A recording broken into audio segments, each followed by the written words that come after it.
تدبر قرآن امین احسن اصلاحی سورہ عنکبوت آیات 14 تا 40۔ آگے کا مضمون۔ اوپر کی آیات میں 3 باتیں مذکور ہوئی ہیں۔ ایک یہ کہ جو لوگ اللہ کی راہ میں اٹھتے ہیں وہ ٹھنڈی سڑک سے منزل مقصود تک نہیں پہنچ جاتے، بلکہ ان کو اس راہ میں بہت سے امتحانات سے گزرنا پڑتا ہے۔ ان سے گزرے بغیر اللہ تعالیٰ کے ہاں کسی کو صادقین و مخلصین کا درجہ حاصل نہیں ہوتا۔ دوسری یہ کہ دین کے معاملے میں اللہ تعالیٰ کے ہاں ہر شخص خود مسئول اور ذمہ دار ہے، کوئی دوسرا اس کا بوجھ اٹھانے والا نہیں بن سکے گا۔ اس وجہ سے اس عذر پر تکیہ کرنا کسی کے لیے جائز نہیں ہے کہ اس نے کوئی بے راہ روی دوسرے کے دباؤ سے اختیار کی، خواہ یہ دباؤ اخلاقی ہو یا مادی۔ تیسری یہ کہ جو لوگ اللہ تعالیٰ کے حق پرست بندوں کو مختلف قسم کی مصیبتوں میں مبتلا کر کے ان کو حق سے پھیرنے کی کوشش کرتے ہیں، ان کو ایک حد تک اللہ تعالیٰ کی طرف سے ڈھیل تو ملتی ہے، لیکن اس ڈھیل سے اگر ان کا طغیان بڑھ جاتا ہے تو وہ لازماً اللہ تعالیٰ کے قانون کی گرفت میں آتے ہیں، اور جب اس کی گرفت میں آ جاتے ہیں تو پھر ان کے لیے کوئی مفر باقی نہیں رہتا۔ آگے کی آیات میں انہی حقائق کو حضرات انبیاء علیہم السلام اور ان کے مخالفین و مکذبین کے احوال و واقعات سے مبرہن کیا ہے۔ اس روشنی میں آیات کی تلاوت فرمائیے۔ اعوذ باللہ من الشیطان الرجیم، بسم اللہ الرحمن الرحیم۔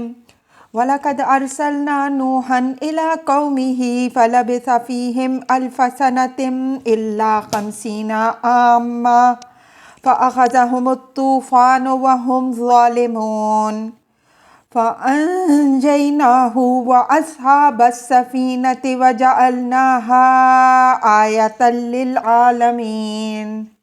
وَإِبْرَاهِيمَ إِذْ قَالَ لِقَوْمِهِ اعْبُدُوا اللَّهَ وَاتَّقُوهُ ذَلِكُمْ خَيْرٌ لَكُمْ إِن كُنتُمْ تَعْلَمُونَ إِنَّمَا تَعْبُدُونَ مِن دُونِ اللَّهِ أَوْثَانًا وَتَخْلُقُونَ إِفْكًا إِنَّ الَّذِينَ تَعْبُدُونَ مِن دُونِ اللَّهِ لَا يَمْلِكُونَ لَكُمْ رِزْقًا فَابْتَغُوا عِندَ اللَّهِ الرِّزْقَ وَاعْبُدُوهُ وَاشْكُرُوا لَهُ إِلَيْهِ تُرْجَعُونَ۔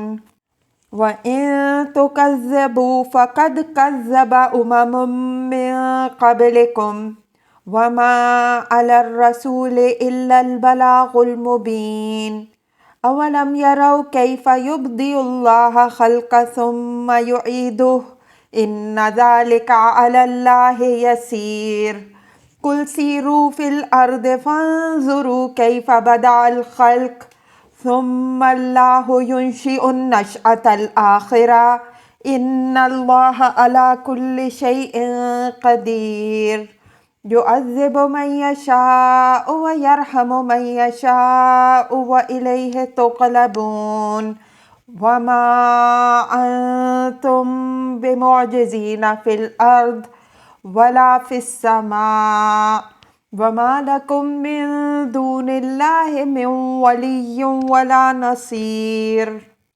وَالَّذِينَ كَفَرُوا بِآيَاتِ اللَّهِ وَلِقَائِهِ أُولَٰئِكَ يَئِسُوا مِن رَّحْمَتِي وَأُولَٰئِكَ لَهُمْ عَذَابٌ أَلِيمٌ۔ فَمَا كَانَ جَوَابَ قَوْمِهِ إِلَّا أَن قَالُوا اقْتُلُوهُ أَوْ حَرِّقُوهُ فَأَنجَاهُ اللَّهُ مِنَ النَّارِ إِنَّ فِي ذَلِكَ لَآيَةً لِقَوْمٍ يُؤْمِنُونَ۔ وَقَالَ إِنَّمَا اتَّخَذْتُم مِّن دُونِ اللَّهِ أَوْثَانًا مَّوَدَّةَ بَيْنَكُمْ فِي الْحَيَاةِ الدُّنْيَا ثُمَّ يَوْمَ الْقِيَامَةِ يَكْفُرُ بَعْضُكُم بِبَعْضٍ وَيَلْعَنُ بَعْضُكُم بَعْضًا وَمَأْوَاكُمُ النَّارُ وَمَا لَكُم مِّن نَّاصِرِينَ۔ فَآمَنَ لَهُ لُوطٌ وقال انی مہاجر الی ربی انہ هو العزیز الحکیم ووهبنا له اسحاق ویعقوب وجعلنا فی ذریته النبوة والکتاب وآتیناہ اجرہ فی الدنیا وانہ فی الآخرۃ لمن الصالحین وَلُوطًا إِذْ قَالَ لِقَوْمِهِ إِنَّكُمْ لَتَأْتُونَ الْفَاحِشَةَ مَا سَبَقَكُم بِهَا مِنْ أَحَدٍ مِّنَ الْعَالَمِينَ أَإِنَّكُمْ لَتَأْتُونَ الرِّجَالَ وَتَقْطَعُونَ السَّبِيلَ وَتَأْتُونَ فِي نَادِيكُمُ الْمُنكَرَ فما كان جواب قومه إلا أن قالوا ائتنا بعذاب الله إن كنت من الصادقين قال رب انصرني على القوم المفسدين ولما جاءت رسلنا إبراهيم بالبشرى قالوا إنا مهلكو أهل هذه القرية إن أهلها كانوا ظالمين قال إن فيها لوطا قالوا نحن أعلم بمن فيها قالوا نحن أعلم بمن فيها لننجينه وأهله إلا امرأته كانت من الغابرين ولما أن جاءت رسلنا لوطا سيء بهم وضاق بهم ذرعا وقالوا لا تخف ولا تحزن إنا منجوك وأهلك إلا امرأتك كانت من الغابرين إنا منزلون على أهل هذه القرية رجزا من السماء بما كانوا يفسقون وَلَقَدْ تَرَكْنَا مِنْهَا آيَةً بَيِّنَةً لِقَوْمٍ يَعْقِلُونَ وَإِلَى مَدْيَنَ أَخَاهُمْ شُعَيْبًا قَالَ يَا قَوْمِ اعْبُدُوا اللَّهَ وَارْجُوا الْيَوْمَ الْآخِرَ وَلَا تَعْثَوْا فِي الْأَرْضِ مُفْسِدِينَ فكذبوه فأخذتهم الرجفة فأصبحوا في دارهم جاثمين وعادا وثمود وقد تبين لكم من مساكنهم وزين لهم الشيطان أعمالهم فصدهم عن السبيل وكانوا مستبصرين وقارون وفرعون وهامان وَلَقَدْ جَاءَهُم مُوسَى بِالْبَيِّنَاتِ فَاسْتَكْبَرُوا فِي الْأَرْضِ وَمَا كَانُوا سَابِقِينَ فَكُلًّا أَخَذْنَا بِذَنبِهِ فَمِنْهُم مَّنْ أَرْسَلْنَا عَلَيْهِ حَاصِبًا وَمِنْهُم مَّنْ أَخَذَتْهُ السَّيِّئَةُ وَمِنْهُم مَّنْ خَسَفْنَا بِهِ الْأَرْضَ وَمِنْهُم مَّنْ أَغْرَقْنَا وَمَا كَانَ اللَّهُ لِيَظْلِمَهُمْ وَلَكِنْ كَانُوا أَنفُسَهُمْ يَظْلِمُونَ۔ ترجمہ۔ اور ہم نے نوح علیہ السلام کو اس کی قوم کی طرف رسول بنا کر بھیجا تو وہ ان کے اندر 50 سال کم 1000 سال رہا، تو ان کو طوفان نے آ پکڑا اور وہ اپنی جانوں پر خود ظلم ڈھانے والے تھے۔ بس ہم نے اس کو اور کشتی والوں کو نجات دی اور اس واقعے کو دنیا والوں کے لیے ایک عظیم نشانی بنایا، اور ابراہیم کو بھی رسول بنا کر بھیجا جبکہ اس نے اپنی قوم سے کہا کہ اللہ کی بندگی کرو اور اس سے ڈرو، یہ تمہارے لیے بہتر ہے اگر تم جانو۔ تم اللہ کے سوا بس بتوں کی پوجا کیے جا رہے ہو اور بہتان گھڑ رہے ہو، جن کو تم اللہ کے سوا پوجتے ہو یہ تمہارے لیے رزق پر کوئی اختیار نہیں رکھتے، تو اللہ ہی کے پاس رزق کے طالب بنو اور اسی کی بندگی کرو اور اسی کے شکر گزار رہو، اسی کی طرف تم لوٹائے جاؤ گے۔ اور اگر تم جھٹلاؤ گے تو یاد رکھو کہ تم سے پہلے بھی بہت سی قوموں نے جھٹلایا، اور رسول پر واضح طور پر پہنچا دینے کے سوا اور کوئی ذمہ داری نہیں ہے۔ کیا انہوں نے نہیں دیکھا کس طرح اللہ خلق کا آغاز کرتا ہے اور پھر اس کا اعادہ کر دیتا ہے؟ بے شک یہ اللہ کے لیے نہایت آسان ہے۔ ان سے کہو زمین میں چلو پھرو اور دیکھو کہ کس طرح اللہ نے خلق کا آغاز کیا اور پھر اس کو دوبارہ اٹھا کھڑا کرے گا۔ بے شک اللہ ہر چیز پر قادر ہے۔ وہ جس کو چاہے گا عذاب دے گا اور جس پر چاہے گا رحم کرے گا، اور اسی کی طرف تم لوٹائے جاؤ گے۔ اور نہ تم زمین میں خدا کے قابو سے باہر نکل سکو گے اور نہ آسمان میں، اور تمہارے لیے اللہ کے سوا نہ کوئی کارساز ہے اور نہ کوئی مددگار۔ اور جن لوگوں نے اللہ کی آیات اور اس کی ملاقات کا انکار کیا ہے تو وہی لوگ ہیں جو میری رحمت سے محروم ہوئے، اور وہی لوگ ہیں جن کے لیے ایک دردناک عذاب ہے۔ تو اس کی قوم کا جواب صرف یہ ہوا کہ انہوں نے کہا کہ اس کو قتل کرو یا جلا دو۔ تو اللہ نے اس کو آگ سے نجات دی۔ بے شک اس کے اندر بہت سی نشانیاں ہیں ان لوگوں کے لیے جو ایمان لائیں۔ اور اس نے کہا تم نے اللہ کے سوا جو بت بنائے ہیں، تمہاری آپس کی دوستی بس دنیا کی زندگی تک ہے، پھر قیامت کے دن تم میں سے ہر ایک دوسرے کا انکار کرے گا اور ایک دوسرے پر لعنت کرے گا، اور تمہارا ٹھکانہ دوزخ ہوگا اور تمہارا کوئی مددگار نہ ہوگا۔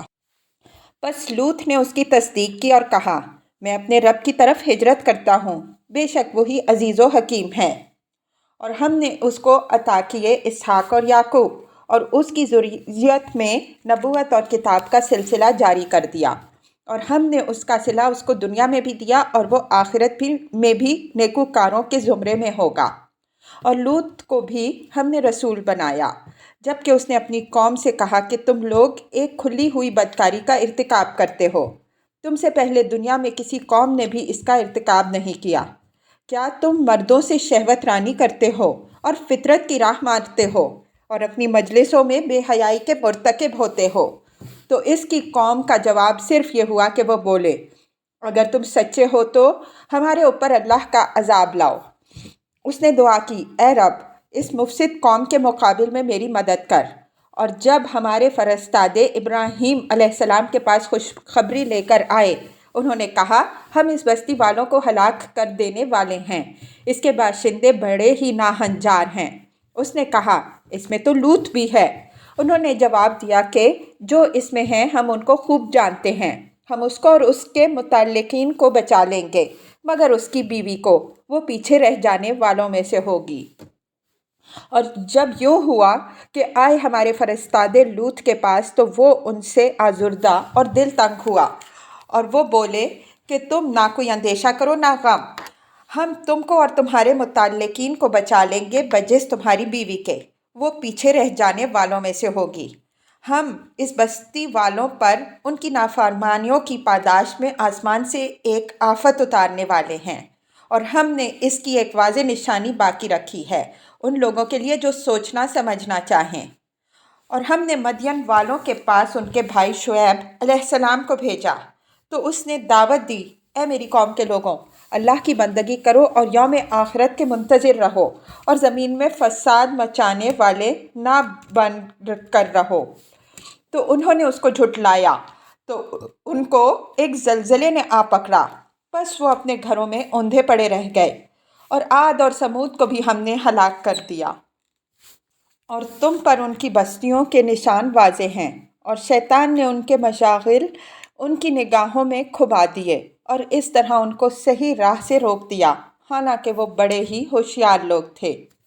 اور قارون اور فرعون اور حامان کو بھی ہم نے ہلاک کر دیا، اور موسیٰ علیہ السلام ان کے پاس کھلی نشانیاں لے کر آیا تو انہوں نے ملک میں گھمنڈ کیا، اور وہ ہمارے قابو سے باہر نکل جانے والے نہ بن سکے۔ بس ہم نے ان میں سے ہر ایک کو اس کے گناہ کی پاداش میں پکڑا۔ ان میں سے بعض پر ہم نے گردباد کا طوفان بھیجا، اور ان میں سے بعض کو کڑک نے آ پکڑا، اور ان میں سے بعض کو ہم نے زمین میں دھنسا دیا، اور ان میں سے بعض کو ہم نے غرق کر دیا۔ اور اللہ ان پر ظلم کرنے والا نہ تھا، بلکہ وہ خود اپنی جانوں پر ظلم ڈھانے والے بنے۔ الفاظ کی تحقیق اور آیات کی وضاحت۔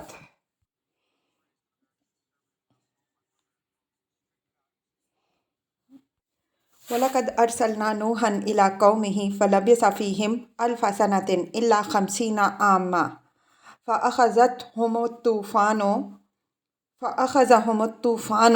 وَهُمْ ظَالِمُونَ۔ حضرت نوح علیہ السلام کی 950 سال عمر کا ذکر صرف اسی صورت میں آیا ہے۔ عمر کی یہ تصریح اس سورہ کے عمود کے تقاضے سے ہوئی ہے۔ اوپر یہ بات گزر چکی ہے کہ جو لوگ حق کی راہ اختیار کریں گے ان کو یہ توقع نہیں رکھنی چاہیے کہ وہ جلدی سے بغیر کوئی زحمت و مشقت جھیلے منزل مقصود پر پہنچ جائیں گے، بلکہ انہیں ایک طویل مدت تک آزمائشوں کا مقابلہ کرنا پڑتا ہے۔ اسی حقیقت کو مبرہن کرنے کے لیے یہاں حضرت نوح علیہ السلام کی عمر کا حوالہ دیا گیا ہے کہ انہیں اپنی قوم کے ساتھ ایک طویل مدت تک کشمکش کرنی پڑی، تب کہیں جا کر وہ اللہ تعالیٰ کے امتحان میں سرخ رو اور اپنے فرض سے فارغ ہوئے۔ حضرت نوح علیہ السلام کی جو عمر یہاں مذکور ہوئی ہے بالکل تورات کے بیان کے مطابق ہے۔ تورات میں ہے، اور طوفان کے بعد نوح 3.5 برس اور جیتا رہا، اور نوح کی کل عمر 950 برس کی ہوئی، تب اس نے وفات پائی۔ پیدائش باب 9 آیات 28 تا 29۔ تورات سے معلوم ہوتا ہے کہ اس دور میں عمروں کا اوسط آج کی نسبت بہت زیادہ تھا۔ حضرت نوح علیہ السلام کے والد کی عمر 773 برس کی ہوئی۔ ان کے دادا کی عمر 969 برس کی مذکور ہے۔ اسی طرح ان کے دوسرے اجداد میں سے کسی کی عمر 962 برس مذکور ہے اور کسی کی 895 برس۔ اس سے معلوم ہوا کہ حضرت نوح علیہ السلام کی یہ عمر اس دور کی اوسط عمر کے بالکل مطابق ہے۔ اس عہد کی کوئی مدون تاریخ موجود نہیں ہے۔ صرف تورات ہی کے ذریعے سے کچھ معلومات حاصل ہوتی ہیں، اور کوئی وجہ نہیں کہ تورات کے ان بیانات کی تکذیب کی جائے۔ یہ امر بھی یہاں ملحوظ رہے کہ اس عہد میں جبکہ ہماری یہ زمین ابھی آباد ہو رہی تھی اور تمدن و معیشت کے وہ مفاسد ظہور میں نہیں آئے تھے جو اب زندگی کے ہر شعبے پر چھا گئے ہیں، اگر عمروں کا اوسط زیادہ رہا ہو تو یہ کوئی تعجب کی بات نہیں ہے، بلکہ یہ عین حکمت الہی اور فطرت انسانی کے تقاضوں کے مطابق ہے۔ فَأَخَذَهُمُ الطُّوفَانُ وَهُمْ ظَالِمُونَ۔ اس ٹکڑے سے تمہید میں بیان کردہ دوسری حقیقت کی تائید ہوئی کہ ہر چیز اللہ تعالیٰ ادائے حق کو ڈھیل دیتا ہے۔ ہر چند اللہ تعالیٰ ادائے حق کو ڈھیل تو دیتا ہے، لیکن اس ڈھیل کی ایک حد ہوتی ہے جس کے بعد وہ ان کو ضرور پکڑتا ہے، اور یہ پکڑنا ان کے اوپر اللہ تعالیٰ کی طرف سے کوئی ظلم نہیں ہوتا، بلکہ وہ خود اپنی جانوں پر ظلم ڈھانے والے بنتے ہیں، اس لیے کہ ان کے اوپر اللہ تعالیٰ کی حجت پوری ہو چکی ہوتی ہے۔ سنت الہی کے مطابق جس طرح اہل حق کا کامیابی کی منزل پر پہنچنے سے پہلے امتحان ضروری ہے، اسی طرح اہل باطل پر عذاب سے پہلے ان پر اتمام حجت لازمی ہے۔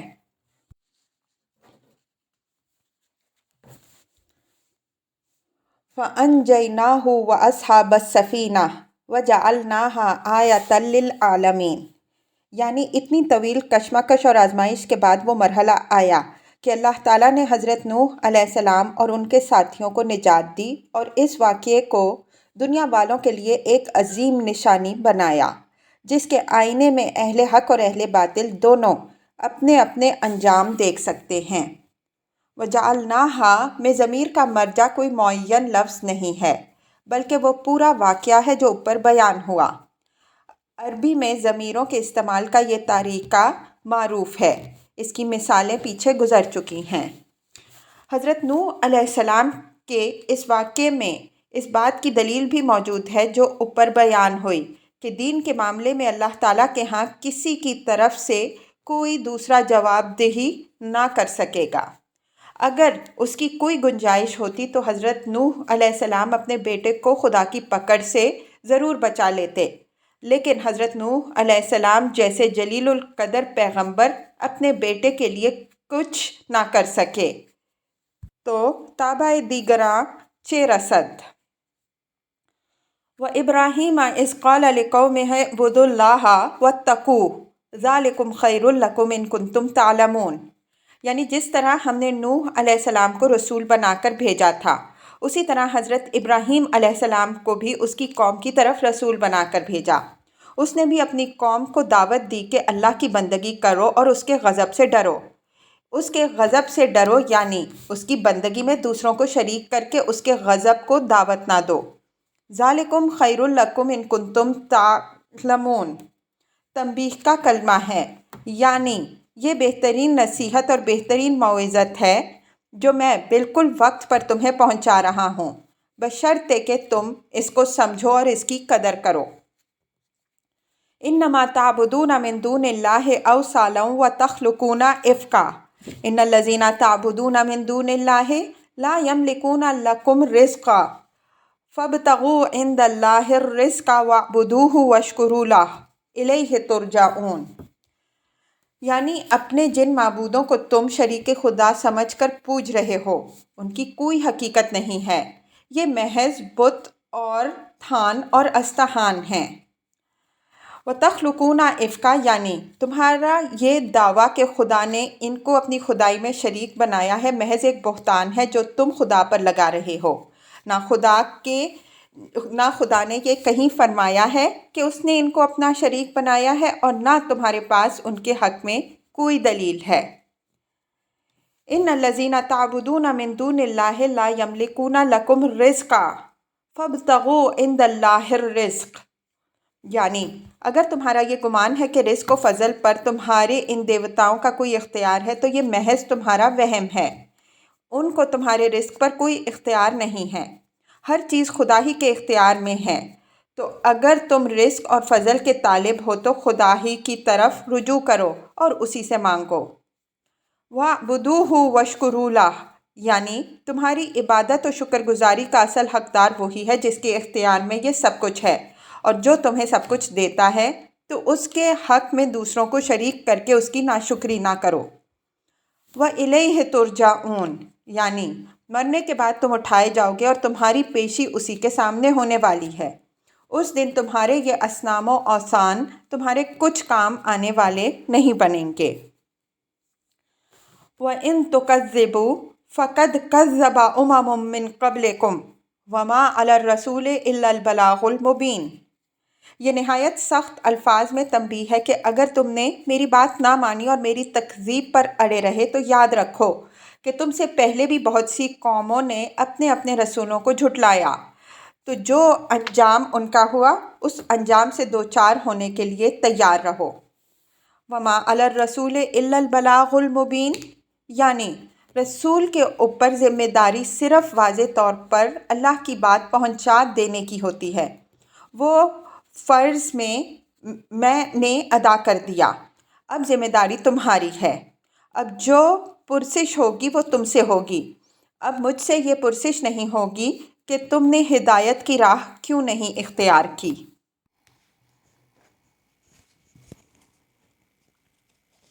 اولم یروا کیف یبدی اللہ الخلق ثم یعیدہ ان ذلک علی اللہ یسیر، یہ اور اس کے بعد کی آیت 23 تک حضرت ابراہیم علیہ السلام کی دعوت کے بیچ میں اللہ تعالیٰ کی طرف سے اسی طرح کی تضمین ہے جس کی متعدد مثالیں پہلے گزر چکی ہیں۔ حضرت ابراہیم علیہ السلام کی بات جب قیامت کے ذکر تک پہنچی تو اس کے ساتھ اللہ تعالیٰ نے اپنی طرف سے قیامت کے دلائل کا حوالہ دے کر حضرت ابراہیم علیہ السلام کی بات کو مکمل اور کلام کو بالکل مطابق حال بنا دیا۔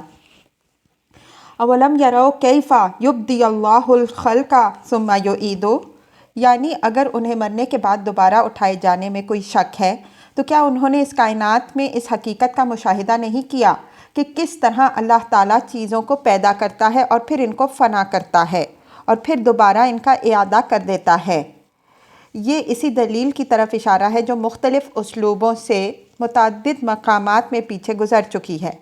مطلب یہ ہے کہ جس زمین کو بالکل خشک اور بے آب و گیاہ کر دینے کے بعد اس کو از سر نو سرسبز و شاداب کر دینے میں خدا کو کوئی مشکل نہیں پیش آ رہی، تو لوگوں کے مر کھپ جانے کے بعد ان کو دوبارہ زندہ کر دینے میں اس کو کیوں مشکل پیش آئے گی؟ ان ذالک علی اللہ یسیر، یعنی اس کو مستبد اور بعید از امکان نہ خیال کرو، جس خدا نے ہر چیز کو عدم سے وجود بخشا اور جو برابر اپنی اس قدرت کا اس کائنات میں مشاہدہ کرا رہا ہے، اس کے لیے تمہیں دوبارہ اٹھا کھڑا کرنا نہایت سہل ہے۔ قل سیروا فی الارض فانظروا کیف بدأ الخلق ثم اللہ ینشئ النشأۃ الآخرہ ان اللہ علی کل شیء قدیر۔ یہ اس دنیا کے مظاہر پر صحیح نقطۂ نگاہ سے غور کرنے کی دعوت ہے۔ اللہ تعالیٰ اس دنیا کے نظام کو اس طرح چلا رہا ہے کہ یہ تمام حقائق کی تعلیم کے لیے خود اپنے وجود کے اندر ایک مکمل تربیت گاہ ہے۔ توحید، قیامت اور جزا و سزا کے لیے باہر سے دلیل ڈھونڈنے کی ضرورت نہیں ہے، بلکہ اس دنیا کے شب و روز کے مشاہدات میں ان میں سے ہر چیز کی شہادت موجود ہے۔ فرمایا کہ اس زمین میں چلو پھرو اور غور کی نگاہ سے دیکھو کہ اللہ تعالیٰ کس طرح خلق کا آغاز فرماتا ہے اور پھر اس کو فنا کر کے اس کو دوبارہ اٹھا کھڑا کرتا ہے۔ ایک قوم کو وہ وجود بخشتا ہے اور پھر اس کو مٹا کر اس کی جگہ دوسری قوم کو لاتا ہے۔ رات کے بعد دن نمودار کرتا ہے، خزاں کے بعد بہار آ جاتی ہے۔ یہ سارے مشاہدات وہ اسی لیے کرا رہا ہے کہ انسان کے مرنے کے بعد کی زندگی کو بعید از امکان نہ تصور کرو، بلکہ اپنے روزمرہ کے مشاہدات کی روشنی میں یقین رکھو کہ جس خالق کی قدرت کے یہ کرشمے وہ ہر روز اور ہر آن تمہیں مشاہدہ کرا رہا ہے، اس کے لیے کوئی کام بھی مشکل نہیں، وہ ہر چیز پر قادر ہے۔ یعذب من یشاء ویرحم من یشاء والیہ تقلبون، یعنی اس دنیا کے واقعات و حوادث اور اس کی تاریخ کے مطالعہ سے یہ حقیقت بھی ثابت ہوتی ہے کہ اللہ تعالیٰ ہی جس کو چاہتا ہے سزا دیتا ہے اور جس کو چاہتا ہے اس پر رحم فرماتا ہے۔ اس کے اپنے قانون عدل و حکمت کے سوا اور کوئی چیز بھی اس کی مشیت اور قدرت پر اثر انداز نہیں ہوتی ہے۔ قرآن میں قوموں کی جو تاریخ بیان ہوئی ہے وہ اس حقیقت کا ناقابل تردید ثبوت ہے، اور یہیں سے یہ بات بھی نکلتی ہے کہ آخرت میں بھی عذاب و ثواب کا معاملہ تمام تر اسی کے اختیار میں ہوگا، کوئی دوسرا اس کے اس اختیار میں مداخلت نہ کر سکے گا۔ وہی اپنے عدل و حکمت کے مطابق جس کو چاہے گا سزا دے گا، جس کو چاہے گا اپنی مغفرت سے نوازے گا۔ وَإِلَيْهِ تُقْلَبُونَ، اور یہیں سے یہ بات بھی نکلی کہ سب کی واپسی بالآخر اللہ تعالیٰ ہی کی طرف ہوتی ہے، کسی اور کی یہ حیثیت نہیں ہے کہ وہ مولا و مرجع بن سکے۔ جب اس دنیا میں اس کی گرفت سے بچانے والا اور نہ کوئی بن سکا، کسی اور کی دہائی کچھ کارگر نہ ہو سکی، تو آخرت میں اس کے نافع ہونے کی توقع کس بنیاد پر کی جائے؟ وَمَا أَنْتُمْ بِمُعْجِزِينَ فِي الْأَرْضِ وَلَا فِي السَّمَاءِ وَمَا لَكُم مِّن دُونِ اللَّهِ مِن وَلِيٍّ وَلَا نَصِيرٍ۔ اوپر کی باتیں غائب کے اسلوب میں ارشاد ہوئی ہیں۔ اب یہ قریش کو براہ راست خطاب کر کے تنبیہ کی جا رہی ہے تاکہ کلام بالکل مطابق حال ہو جائے۔ فرمایا کہ جب وہ تم کو پکڑنا چاہے گا تو اس کے پکڑ سے نہ تم کو زمین میں کہیں اس کے قابو سے باہر نکل سکو گے اور نہ آسمانوں میں، نہ یہاں تمہارا کوئی ساتھی اور کارساز بن سکے گا اور نہ آخرت میں تمہارا کوئی حامی و شفیع ہوگا۔ وَالَّذِينَ كَفَرُوا بِآيَاتِ اللَّهِ وَلِقَائِهِ أُولَٰئِكَ يَئِسُوا مِن رَّحْمَتِي وَأُولَٰئِكَ لَهُمْ عَذَابٌ أَلِيمٌ۔ یئسوا یہاں حرمو اور بعدو کے معنی میں ہے، یعنی وہ لوگ ہمیشہ کے لیے خدا کی رحمت اور عنایت سے محروم ہو جائیں گے۔ اس لفظ میں حرمو کے بالمقابل زیادہ زور ہے۔ بعض اوقات کسی چیز سے محرومی اس کے دوبارہ حصول کی امید کے ساتھ ہوتی ہے، یہ محرومی زیادہ دل شکن نہیں ہوتی۔ کفار کو آخرت میں خدا کی رحمت سے جو محرومی ہوگی وہ کامل مایوسی کے ساتھ ہوگی۔ ان کے لیے امید کے دروازے ہمیشہ کے واسطے بند ہو جائیں گے۔ فرمایا کہ جن لوگوں نے اللہ کی آیات کا جو آج ان کو سنائی جا رہی ہیں اور خدا کے حضور پیشی کا جس سے ان کو ڈرایا جا رہا ہے انکار کیا، وہ یاد رکھیں کہ وہ ہمیشہ کے لیے میری رحمت سے مایوس و نامراد ہوئے۔ اس رحمت کا استحقاق پیدا کرنے کا موقع صرف اسی دنیا کی زندگی میں ہے۔ جو لوگ یہ فرصت رائے گاں کر دیں گے ان کے لیے اس کو کھو کر پا سکنے کا کوئی امکان نہیں ہے۔